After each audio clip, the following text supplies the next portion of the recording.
Margie, thank you so much for being here with me today. I have a very special guest for everyone who's listening to us today. My special guest today is Margie Meecham, and she is one of my favorite humans. I know I always say that, but she really is one of my favorite humans. Super bright, super creative, and a person in our network, in our community, who is always willing to help others and to impart her knowledge to the people who are listening. So this is the perfect match. Hi, Margie. Hi, Ginny. It's nice to see you today. It's great to see you always. And Yeah, so Margie is an expert. So Margie, tell us, what are you an expert at? I'm an expert on how you can use all this crazy AI to help people learn. I've been paying attention and actually working with it and building AI applications for my clients since 2015. So while a whole bunch of people are jumping in right now, which is great, I know what works and what doesn't. And that's what I'm really here to share with everybody.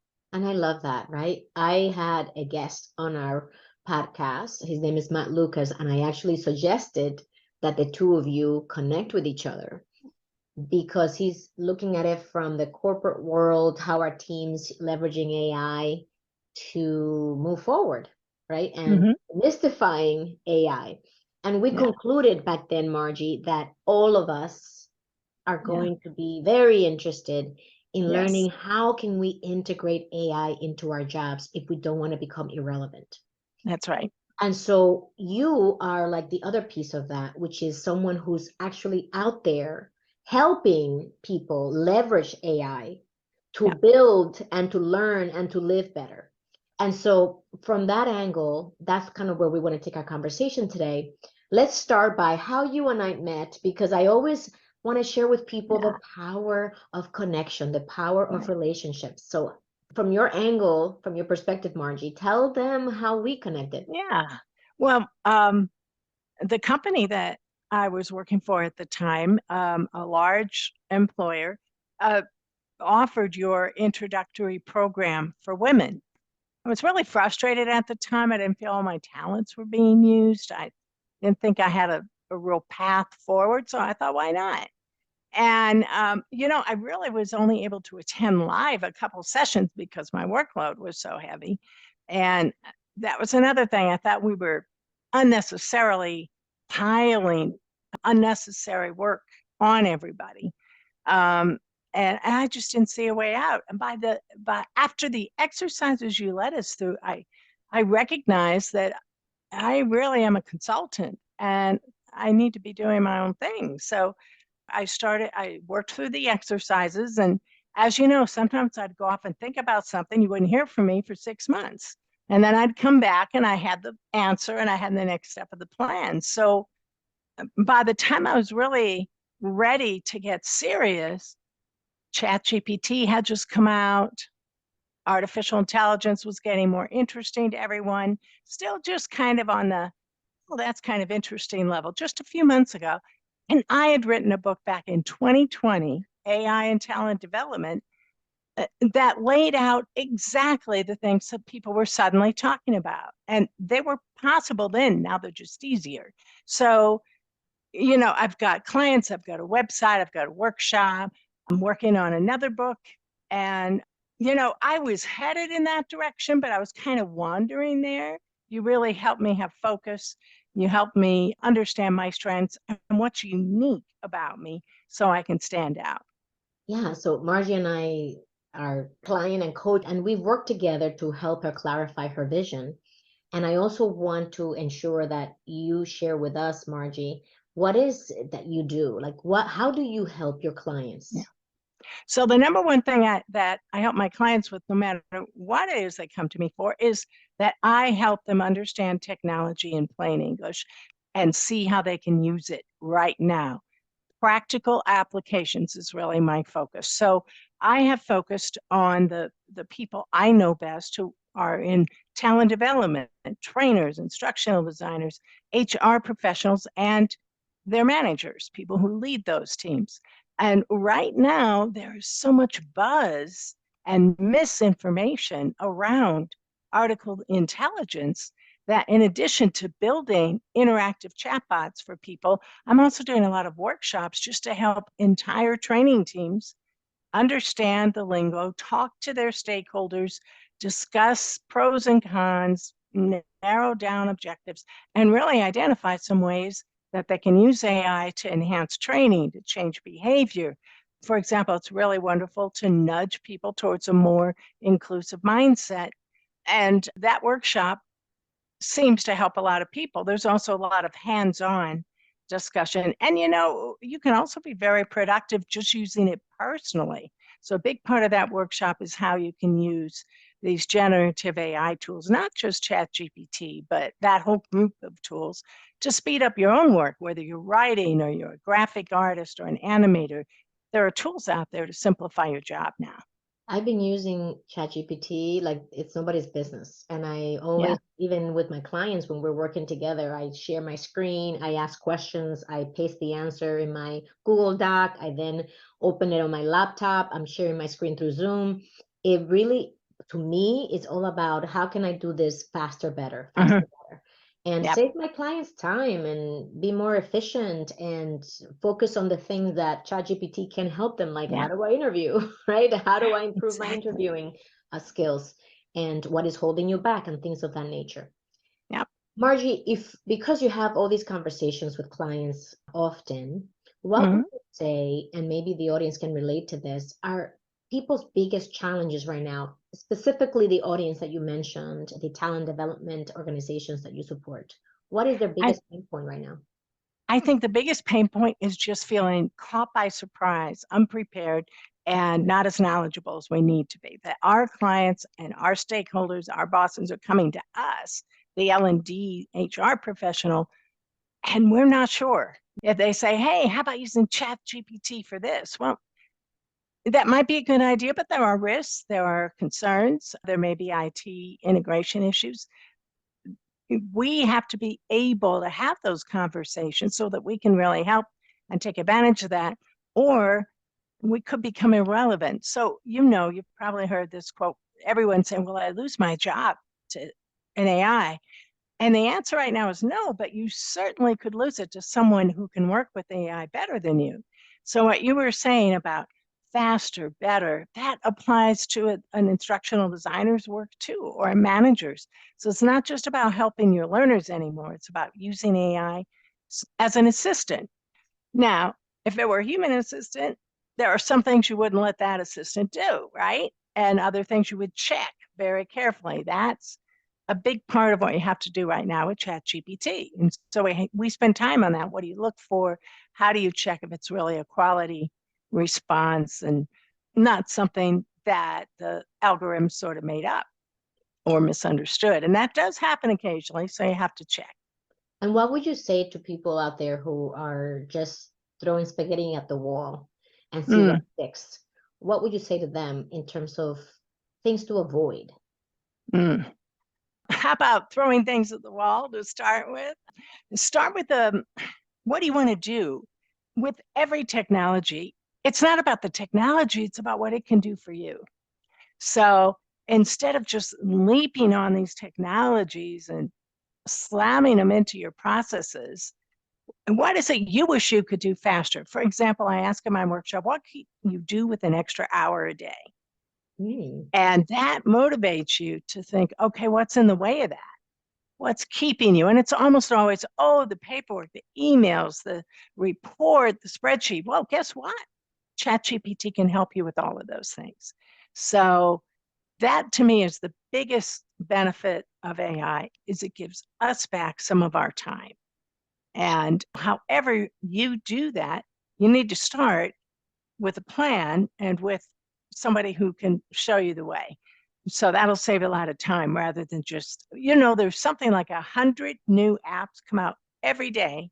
Incredible. Just for ChatGPT. And there's Midjourney, there's Dolly, there's all these other tools. So Bard, I could go on, and they've got dozens of add-ins coming in every day. You can't possibly stay on top of it by yourself and still do your day job. But luckily, this is my day job. So that's where I can help. Yes. So what about what kind of help they look for? Because there's a lot of people out there claiming that they can help you. Mm. How do you Well, discern? well, one thing you might check and see is how long has this individual been doing this kind of thing. Now, my workshop is new, but my book came out 3 years ago now. So, and I was speaking. You can look back at my record at speaking at conferences. I was writing articles, I was doing research, and of course, I was implementing things for my client, like the United Nations learning consultant that we did in 2021. So, look for that kind of track record.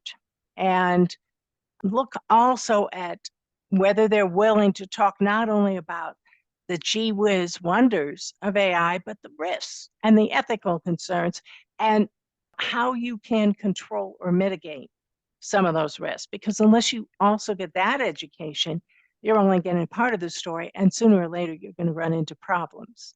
So I assume that your workshop addresses the Yes. ethical issues as well. Absolutely. So from an ethical standpoint, just to share with our public and give them a little taste of what you share, what would be like the number one ethical issue Well, that you've we play a little game called What Could Go Wrong. And so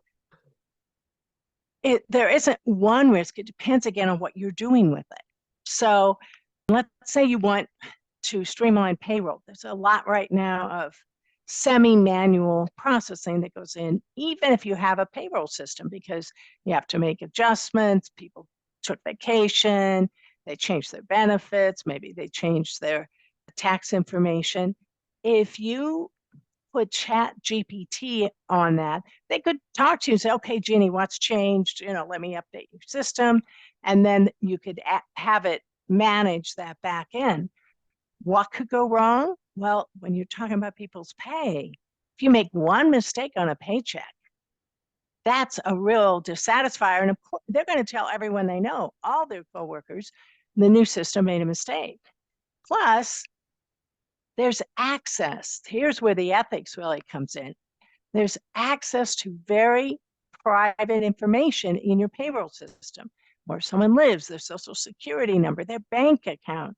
That kind of information can lead to stolen identity if it gets out. Many of these tools are connected to the internet and they are actively collecting everything you give them. So you might as well be posting social security numbers on Facebook.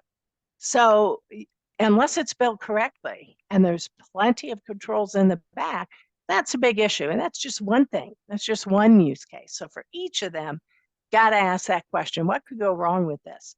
And then how do we stop it? That's beautiful. So the expertise that we need to build around AI, I'm listening to you and I'm going, wait, how are all these professionals going to gain this knowledge overnight? Yeah, they're not. They're not going to learn it overnight. But if you get a sound foundation from my workshop or my book or, somebody else, and then you can get started. I definitely recommend you take a breath and invest a week or two of time to get educated before you run off and do anything. And then remember, it's just like any other new technology. Think back to other wonderful things that have come out, even like just the internet. There was a time when we all thought the internet was going to do everything for us. We were using it for classes. And now when you look at what's on the internet, you probably would think differently. So remember, it's an infant technology. It's going to change. Try to keep your options open. Don't overcommit to any one vendor, and take a few classes, not from somebody who also sells you stuff, but someone who's just going to educate and help. That's awesome. Margie, I know we've been speaking for a while. If Yeah. you were somebody in the audience, what question would you ask about this? I'd want to know how much it costs. Yes. And the pricing is on my website. Can I bring my whole team? Yes, and we should talk separately because then you can get a discount and we can tailor some of the exercises. So that's a great idea if you have a team. And what will I get out of it? So the handouts and the learning objectives, If you go on my website, there's a full description and a brochure you can download. Awesome. I also want to just highlight that you have been building bots for how many years now? Right? How many years since 2015? Is that 8? 8 years. Yes. Yeah.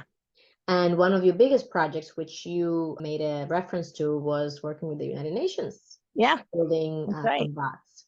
And Yeah. so with other clients, building bots for them. So I want you to know that Margie has a depth of background and experience in this area, and that she's definitely a resource for you to speak with, connect with, and see how the situation or the pain points that you currently experience, how she could help and support your organization and your team to better understand what is happening with AI in the space of learning and development, how you can leverage it. Her first book was Brain Matters, How to Teach Anyone Anything Using Neuroscience. And her second book is AI in Talent Development, Capitalize in the AI Revolution to Transform the Way You Work, Learn, and Live. So definitely pick up those 2 titles. And Margie, what is your website where people can go? Learningtogo.info. So just run together the word learning, TOGO.info. Learningtogo.info. And we will place all your contact information as well in the description of this podcast and this video that we're sharing with everyone. Thank you so much, Margie, for giving us your insights today. I really appreciate having you in our community at Executive Bound. I'm so grateful to have been able to coach you and continue to coach you as you go through this journey, expanding your practice and helping you get the clarity you needed to kind of really bring your unique value proposition and your zone of genius to the rest of us to enjoy and benefit from. Thank you, Ginny, and thank you for being such a wonderful mentor, and your unique genius is helping a lot of us see a path forward to a new life. And I really appreciate the work you do. Thank you, Margie. It's always my pleasure. Thank you, everyone, and thanks for joining us today. I hope you get a lot from this conversation we had with Margie, and I hope that you get in touch with her. See you next time. Thanks, everyone.